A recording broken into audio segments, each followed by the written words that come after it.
एक समय की बात है। एक विशाल और समृद्ध नगरी के बीचों बीच एक भव्य हवेली खड़ी थी। उस हवेली की ऊंची ऊंची दीवारें, चमचमाते फर्श और दरवाजों पर लगी कीमती नक्काशी ये गवाही देती थी कि यहाँ रहने वाला व्यक्ति अत्यंत धनी है।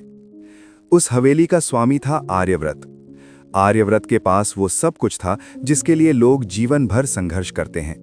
अपार धन, असीम प्रतिष्ठा, नौकर चाकरों की लंबी कतार, व्यापार में नाम, समाज में मान सम्मान, कुछ भी कमी नहीं थी। परंतु इन सब के बीच एक ऐसी कमी थी जिसे कोई देख नहीं पाता था। वो कमी थी उसके भीतर की शांति की। रात के गहरे सन्नाटे में जब पूरा शहर सो जाता, तब आर्यव्रत अपनी हवेली की ऊपरी मंजिल पर बने विशाल कक्ष में अकेला बैठा रहता।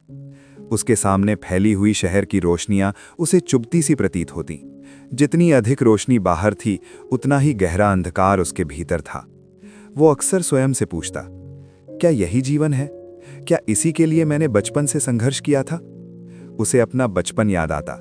एक छोटा सा घर, टूटी हुई छत, माँ के हाथ की सूखी रोटियां, पिता का थका हुआ चेहरा। तब उसके पास कुछ नहीं था, परंतु वो हंसता था। वो खुलकर सपने देखता था। उसे विश्वास था कि एक दिन वो बहुत बड़ा आदमी बनेगा, और उसने बनकर दिखाया भी। परंतु आज जब वो बहुत बड़ा आदमी बन चुका था, तब उसे लगने लगा कि शायद उसने कुछ खो दिया है। एक रात वो अपने कक्ष में टहल रहा था। उसके मन में विचारों का तूफान उठ रहा था। कभी उसे अपने व्यापार की चिंता सताती, कभी अपने पुत्रों के भविष्य की, कभी उसे अपने मित्रों की निष्ठा पर संदेह होता, तो कभी उसे अपने शत्रुओं का भय घेर लेता। वो बिस्तर पर लेटता, पर नींद से कोसों दूर रहती। आंखें बंद करता तो अतीत की स्मृतियां सामने आ खड़ी होती। कभी कोई पुराना मित्र जिसे उसने धन के कारण खो दिया था, कभी कोई कर्मचारी जिसे उसने क्रोध में निकाल दिया था, कभी वो स्वयं को अपने ही निर्णयों के कटघरे में खड़ा पाता। उसके मन में एक भीड़ थी, ऐसी भीड़ जिसे कोई और नहीं देख सकता था। एक दिन वो अचानक अपने कक्ष से उठा और बिना किसी को बताए हवेली से बाहर निकल गया। रात का समय था। हवेली के पहरेदार उसे देखकर चकित हुए, परंतु किसी ने प्रश्न नहीं किया। वो बिना दिशा के चलता चला गया। उसके कदम उसे शहर से बाहर ले आए। सामने एक लंबा मार्ग था जो अंधकार में खोता जा रहा था। उसे नहीं पता था कि वो कहाँ जा रहा है, परंतु उसे इतना अवश्य पता था कि वो स्वयं से भाग रहा है। चलते चलते वो एक पुराने आश्रम के सामने पहुंचा। आश्रम बहुत साधारण था, न कोई भव्यता, न कोई सजावट। भीतर से धीमी धीमी मंत्रोच्चार की ध्वनि आ रही थी। आर्यव्रत कुछ क्षण वहीं खड़ा रहा। उसके भीतर एक अजीब सी शांति उतरने लगी। वो धीरे धीरे भीतर गया। आश्रम के प्रांगण में एक वृद्ध गुरु अपने शिष्यों को ध्यान सिखा रहे थे। सभी शिष्य शांत भाव से बैठे थे। वातावरण में एक स्थिरता थी जो आर्यव्रत के लिए बिल्कुल नहीं थी। गुरु ने अपनी आंखें खोलीं और सीधे आर्यव्रत की ओर देखा। वो दृष्टि ऐसी थी मानो वे उसके भीतर तक देख रहे हों। आओ, गुरु ने शांत स्वर में कहा, तुम्हें बहुत देर हो गई। आर्यव्रत चौंक उठा। उसने विनम्रता से प्रणाम किया और बोला, गुरुदेव, मैं तो पहली बार यहाँ आया हूँ। गुरु मुस्कुराए, यहाँ आने में नहीं, स्वयं तक पहुँचने में तुम्हें बहुत देर हो गई। ये शब्द सुनते ही आर्यव्रत का हृदय कांप उठा। उसे लगा जैसे किसी ने उसके मन की गांठ पर हाथ रख दिया हो। तुम्हारे साथ बहुत लोग आए हैं, गुरु ने आगे कहा। आर्यव्रत ने पीछे मुड़कर देखा। वहां कोई नहीं था। गुरुदेव, मैं अकेला आया हूं, उसने कहा। गुरु ने शांत स्वर में उत्तर दिया, क्या तुम्हारी इच्छाएं तुम्हारे साथ नहीं आईं? क्या तुम्हारा भय तुम्हारे पीछे नहीं चल रहा? क्या तुम्हारी महत्वाकांक्षाएं तुम्हें धकेलती नहीं रहीं? क्या तुम्हारे शत्रु, तुम्हारे संदेह, तुम्हारा अहंकार, ये सब तुम्हारे साथ नहीं है? आर्यव्रत निरुत्तर हो गया।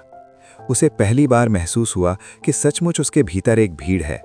वो जहां भी जाता है, वो भीड़ उसके साथ चलती है। यदि तुम शांति चाहते हो तो पहले इस भीड़ को देखो, उन्हें पहचानो, उनसे भागो मत। आर्यव्रत ने पूछा, गुरुदेव, क्या ध्यान करने से ये भीड़ चली जाएगी? गुरु बोले, ध्यान उन्हें भगाने का साधन नहीं है, ध्यान उन्हें देखने का साहस देता है। जब तुम सचमुच देख लोगे, तब वे स्वयं शांत हो जाएंगे। आर्यव्रत ने वहीं रुकने का निर्णय लिया। उसने अपने धन, प्रतिष्ठा और पद को पीछे छोड़ दिया। आश्रम में वो एक साधारण शिष्य की भांति रहने लगा। पहले दिन जब वो ध्यान के लिए बैठा तो उसे लगा कि ये बहुत सरल है। उसने आंखें बंद कीं, परंतु जैसे ही उसने आंखें बंद कीं, उसके भीतर का शोर और बढ़ गया। उसे अपने व्यापार की बैठकें याद आने लगीं, अधूरे सौदे, बकाया रकम, प्रतिस्पर्धियों की चालें। फिर उसे अपने परिवार की बातें याद आईं, पत्नी की शिकायतें, पुत्रों की अपेक्षाएं। वो उठकर खड़ा हो गया। गुरु ने दूर से देखा और पास आकर बोले, क्या हुआ? आर्यव्रत बोला, गुरुदेव, ध्यान में तो और अधिक अशांति हो रही है। जितना मैं शांत होने की कोशिश करता हूं, उतना ही शोर बढ़ जाता है। गुरु ने कहा, पहले शोर दबा हुआ था, अब तुम उसे सुन पा रहे हो। ये प्रगति है। दूसरे दिन वो फिर बैठा। इस बार उसने अपनी सांसों पर ध्यान देने का प्रयास किया। कुछ क्षणों के लिए उसे लगा कि वो स्थिर हो रहा है, परंतु अचानक उसे अपने बचपन की एक घटना याद आ गई। उसे याद आया जब वो छोटा था और उसके पिता किसी व्यापारी से हार गए थे। उस दिन उसके पिता की आंखों में जो अपमान था, वही अपमान उसके भीतर एक संकल्प बन गया था, अमीर बनने का संकल्प। वही संकल्प आज उसकी अशांति का कारण बन चुका था। तीसरे दिन जब वो ध्यान में बैठा तो उसे लगा कि उसके सामने उसका ही दूसरा रूप खड़ा है। वो रूप उससे कह रहा था, तुमने बहुत कुछ पा लिया, पर क्या तुमने स्वयं को पाया? आर्यव्रत की आंखों से आंसू बहने लगे। दिन बीतते गए। हर दिन वो अपनी किसी नई परत से परिचित होता गया। कभी उसे अपने भीतर का लोभ दिखाई देता, कभी भय, कभी ईर्ष्या, कभी अहंकार। एक दिन उसने गुरु से कहा, गुरुदेव, मैं थक गया हूं, ये सब देखना बहुत कठिन है। गुरु ने उत्तर दिया, जो जीवन भर बाहर की दौड़ में थकता नहीं, वो भीतर की यात्रा में जल्दी थक जाता है। परंतु याद रखो, ये यात्रा ही असली है। धीरे धीरे आर्यव्रत को अनुभव होने लगा कि उसके भीतर की भीड़ कम हो रही है। विचार आते पर वो उनसे जुड़ता नहीं, भावनाएं उठतीं पर वो उनमें बहता नहीं। एक रात वो ध्यान में बैठा था। अचानक उसे लगा जैसे भीतर गहरा सन्नाटा उतर आया है। न कोई विचार, न कोई भय, न कोई स्मृति, बस एक शून्य। उस शून्य में उसे एक अद्भुत शांति का अनुभव हुआ। उसी क्षण उसे एहसास हुआ कि वो जीवन भर जिस सुख की तलाश बाहर करता रहा है, वो भीतर ही था। सुबह जब वो गुरु के पास पहुंचा तो उसकी आंखों में एक अलग ही चमक थी। गुरु ने उसे देखा और मुस्कुराए, अब तुम लौट सकते हो। आर्यव्रत चौंका, लौट सकता हूं? हाँ, गुरु बोले, अब तुम भीड़ के साथ भी अकेले रह सकोगे। अब तुम संसार में रहकर भी शांत रह सकोगे। धन तुम्हारे पास रहेगा, परंतु तुम धन के पास नहीं रहोगे। आर्यव्रत ने प्रणाम किया। वो वापस उसी शहर की ओर लौट पड़ा जहां से वो भाग कर आया था। परंतु इस बार वो भाग नहीं रहा था, वो लौट रहा था, स्वयं को लेकर। शहर वही था, हवेली वही थी, लोग वही थे, परंतु आर्यव्रत बदल चुका था। अब जब रात को वो अपनी ऊपरी मंजिल पर खड़ा होकर शहर की रोशनियों को देखता तो उसे वे चुभती नहीं थीं। अब उसके भीतर अंधकार नहीं, बल्कि एक गहरा शांत प्रकाश था। परंतु ये तो उसकी यात्रा की शुरुआत थी, क्योंकि संसार की दौड़ अभी समाप्त नहीं हुई थी। आर्यव्रत के लौटते ही हवेली में हलचल मच गई। नौकर चाकर, परिजन, सबके चेहरे पर आश्चर्य था। कई दिनों से वो बिना बताए गया हुआ था, परंतु उसके चेहरे पर जो शांति थी वो पहले कभी किसी ने नहीं देखी थी। उसकी पत्नी ने प्रश्नों की झड़ी लगा दी, पुत्रों ने व्यापार की चिंताओं का विवरण देना शुरू कर दिया, प्रबंधक लाभ हानि के हिसाब लेकर खड़े हो गए। आर्यव्रत सब सुनता रहा।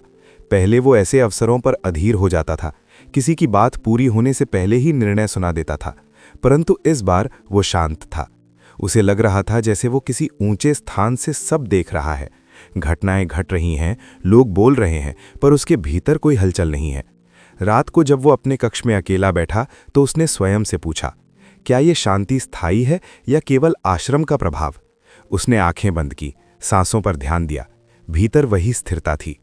परंतु अगले ही दिन परीक्षा शुरू हो गई। उसके सबसे बड़े व्यापारिक साझेदार ने अचानक एक बड़ा सौदा तोड़ दिया। शहर में अफवाह फैल गई कि आर्यव्रत का व्यापार डगमगा रहा है। बाजार में उसके विरोधी सक्रिय हो उठे। पहले होता तो वो क्रोध में भर जाता, तुरंत प्रतिशोध की योजना बनाता, परंतु इस बार उसने केवल स्थिति को देखा। उसने अपने प्रबंधकों को बुलाया और शांत स्वर में कहा, घबराओ मत, जो गया है उसे जाने दो, जो हमारा है वो रहेगा। उसके शब्दों में ऐसी दृढ़ता थी कि सबका भय कम हो गया। परंतु भीतर एक हल्की सी लहर उठी, अगर सब सचमुच चला गया तो? उसने तुरंत उस विचार को देखा। वो विचार आया, कुछ क्षण ठहरा और चला गया। उसी शाम उसका छोटा पुत्र उसके पास आया। उसकी आंखों में क्रोध था। पिताजी, उसने कहा, आप इतने शांत क्यों हैं? लोग आपका नाम खराब कर रहे हैं। हमें जवाब देना चाहिए, हमें उन्हें दिखाना चाहिए कि हम कमजोर नहीं हैं। आर्यव्रत ने पुत्र की ओर देखा। उसे अपने ही पुराने स्वरूप की झलक दिखाई दी। वही आग, वही महत्वाकांक्षा, वही बेचैनी। बेटा, उसने धीमे स्वर में कहा, कमजोर वो नहीं होता जो शांत रहता है, कमजोर वो होता है जिसे दूसरों के शब्द हिला दें। पुत्र ने असहमति से सिर हिलाया। उसे लगा कि पिता बदल गए हैं और ये बदलाव उसे समझ नहीं आ रहा। दिन बीतते गए, व्यापार में उतार चढ़ाव आता रहा, कभी लाभ, कभी हानि, कभी प्रशंसा, कभी आलोचना। परंतु आर्यव्रत के भीतर अब एक साक्षी जाग चुका था। वो हर घटना को देखता पर उसमें डूबता नहीं था। एक दिन नगर में एक बड़ी सभा आयोजित हुई। वहां अनेक व्यापारी, मंत्री और गणमान्य व्यक्ति उपस्थित थे। सभा में किसी ने व्यंग्य करते हुए कहा, आर्यव्रत जी अब साधु हो गए हैं, इन्हें धन से मोह नहीं रहा। सभा में हंसी गूंज उठी।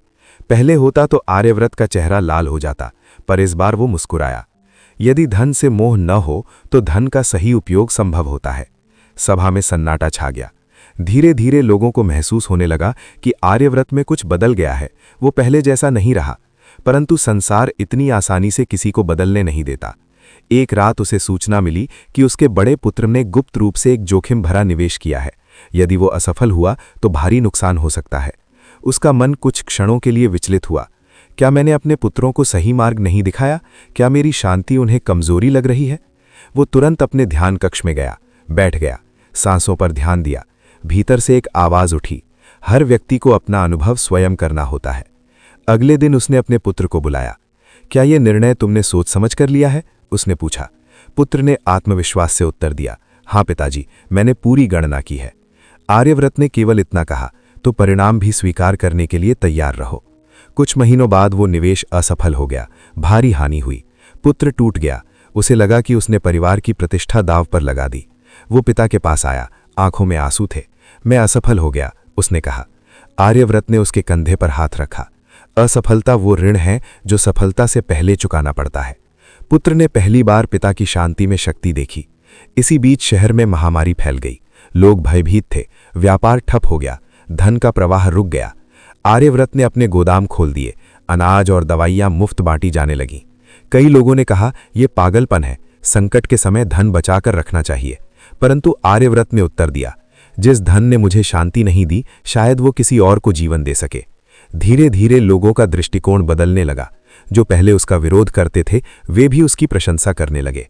परंतु आर्यव्रत के लिए अब प्रशंसा और आलोचना में कोई अंतर नहीं था। एक रात वो फिर अपनी हवेली की ऊपरी मंजिल पर खड़ा था। शहर शांत था। उसे अचानक गुरु के शब्द याद आए, धन तुम्हारे पास रहेगा, पर तुम धन के पास नहीं रहोगे। उसे लगा कि वो सचमुच धन का स्वामी है, दास नहीं। परंतु उसी क्षण उसके भीतर एक नया प्रश्न उठा, क्या यही अंत है? क्या केवल शांत रहना ही पर्याप्त है, या अभी और भी कुछ सीखना बाकी है?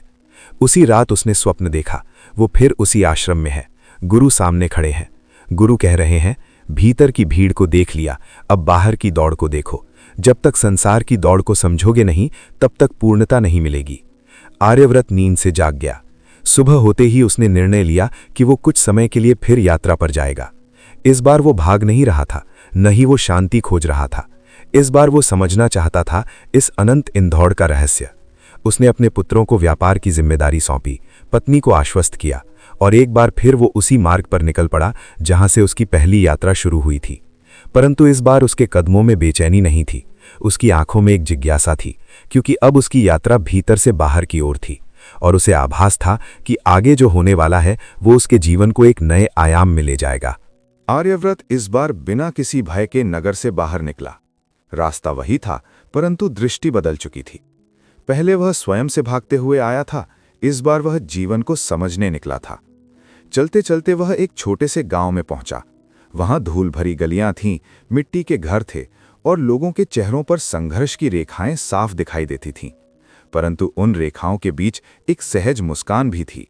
वह एक कुएं के पास बैठ गया। कुछ स्त्रियां पानी भर रही थीं, बच्चे खेल रहे थे। एक बूढ़ा व्यक्ति पास ही चबूतरे पर बैठा बांसुरी बजा रहा था। धुन साधारण थी, पर उसमें एक अजीब सा सुकून था। आर्यव्रत ने सोचा, इनके पास तो कुछ भी नहीं है, फिर भी ये इतने हल्के कैसे हैं? उसी समय गांव में हलचल मच गई। खबर आई कि पास के खेत में आग लग गई है। लोग भागते हुए वहां पहुंचे, कुछ बाल्टियां लेकर दौड़े, कुछ मिट्टी डालने लगे। सब मिलकर आग बुझाने में लग गए। आर्यव्रत भी उनके साथ हो लिया। उसने भी बाल्टी उठाई। उसके हाथों में पहली बार वर्षों बाद श्रम का स्पर्श आया। आग पर काबू पा लिया गया। खेत का कुछ हिस्सा जल गया था, पर पूरा नहीं। खेत का मालिक जमीन पर बैठा था। उसके चेहरे पर दुख था, पर निराशा नहीं। गांव वाले उसके पास बैठ गए। कोई उसे सांत्वना देने लगा, कोई उसके कंधी पर हाथ रखकर बोला, फसल फिर उग जाएगी। आर्यव्रत को आश्चर्य हुआ। शहर में छोटी सी हानि पर लोग एक दूसरे के शत्रु बन जाते थे। यहाँ आधा खेत जल गया, फिर भी लोग साथ थे। उसने खेत के मालिक से पूछा, तुम्हें क्रोध नहीं आता? जिसने भी ये आग लगाई होगी उसे दंड मिलना चाहिए। किसान मुस्कुराया, क्रोध से जली फसल वापस नहीं आएगी। अगली फसल बोनी है, वही जरूरी है। ये शब्द आर्यव्रत के भीतर उतर गए। उसने आगे यात्रा जारी रखी। कुछ दिनों बाद वह एक बड़े नगर में पहुंचा। वहां बाजारों की चकाचौंध थी, ऊंची ऊंची इमारतें थीं, लोग दौड़ रहे थे। हर किसी के चेहरे पर जल्दी थी। वह बाजार के बीच खड़ा हो गया। चारों ओर आवाजें थीं, मोल भाव, पुकार, झगड़े, हंसी, शिकायतें। उसे लगा जैसे यह एक विशाल दौड़ का मैदान है। हर कोई कुछ पाने के लिए भाग रहा है। उसी समय उसकी नज़र एक युवक पर पड़ी। युवक तेजी से दौड़ रहा था, हाथ में कुछ कागज थे। अचानक वह ठोकर खाकर गिर पड़ा। उसके कागज हवा में बिखर गए। लोग उसके ऊपर से गुजरते रहे, किसी ने रुककर नहीं देखा। आर्यव्रत ने आगे बढ़कर उसे उठाया, उसके कागज समेटे। युवक की आंखों में आंसू थे। सब खत्म हो गया। वह बड़बड़ा रहा था, ये सौदा न हुआ तो मेरा सब कुछ चला जाएगा। आर्यव्रत ने पूछा, सब कुछ क्या है? युवक ने कहा, मेरा भविष्य, मेरी प्रतिष्ठा, मेरा सम्मान। आर्यव्रत ने शांत स्वर में कहा, जो कागजों पर टिका हो वह सब कुछ नहीं होता। युवक ने उसे अजीब नजरों से देखा, जैसे वह उसकी बात समझ ही ना पा रहा हो। आर्यव्रत आगे बढ़ गया। उसके मन में गुरु का स्वप्न याद आया, बाहर की दौड़ को देखो। अब वह समझ रहा था कि दौड़ केवल धन की नहीं होती, दौड़ तुलना की होती है, दूसरों से आगे निकलने की होती है, स्वयं को साबित करने की होती है। परंतु इस दौड़ का अंत कहाँ है? रात को वह एक सराय में ठहरा। पास के कक्ष में दो व्यापारी बातचीत कर रहे थे। एक कह रहा था, मैंने पिछले साल जितना कमाया इस साल उससे दोगुना कमाना है। दूसरा बोला, और अगर न कमा पाए तो? पहला हंसा, तो जीने का क्या मतलब? आर्यव्रत ने यह सुना तो उसके भीतर एक टीस उठी। वह भी कभी ऐसा ही सोचता था। सुबह वह नदी के किनारे चला गया। सूर्योदय हो रहा था, पानी पर सुनहरी किरणें पड़ रही थीं। वह किनारे बैठ गया और स्वयं से पूछा, क्या मैं इसी दौड़ का हिस्सा हूं? उत्तर भीतर से आया, हाँ, पर अब तुम उसे देख पा रहे हो। उसी समय उसने देखा एक बालक नदी के किनारे रेत से महल बना रहा था। वह बड़े मनोयोग से दीवारें बना रहा था। थोड़ी देर बाद पानी की एक लहर आई और महल का एक हिस्सा बहा ले गई। बालक कुछ क्षणों के लिए उदास हुआ, फिर मुस्कुराकर दोबारा बनाने लगा। आर्यव्रत ने उससे पूछा, जब ये बार बार टूट जाता है तो तुम बनाते क्यों हो? बालक ने सरलता से कहा, क्योंकि बनाना अच्छा लगता है, टूटना तो खेल का हिस्सा है। आर्यव्रत चुप हो गया। उसे लगा जैसे जीवन का रहस्य इसी सरल उत्तर में छिपा है। दौड़ शायद समस्या नहीं है, समस्या ये है कि हम दौड़ को जीवन समझ बैठते हैं। कुछ दिनों बाद वह एक पर्वतीय क्षेत्र में पहुंचा। वहां एक सन्यासी एक गुफा में रहता था। आर्यव्रत ने उससे पूछा, क्या संसार छोड़ देना ही शांति का मार्ग है? सन्यासी ने हंसकर कहा, यदि मन में संसार है तो गुफा भी बाजार बन जाती है, और यदि मन शांत है तो बाजार भी गुफा हो सकता है। आर्यव्रत ने अनुभव किया कि शांति स्थान से नहीं, दृष्टि से आती है। वह कई नगरों और गांवों से गुजरा।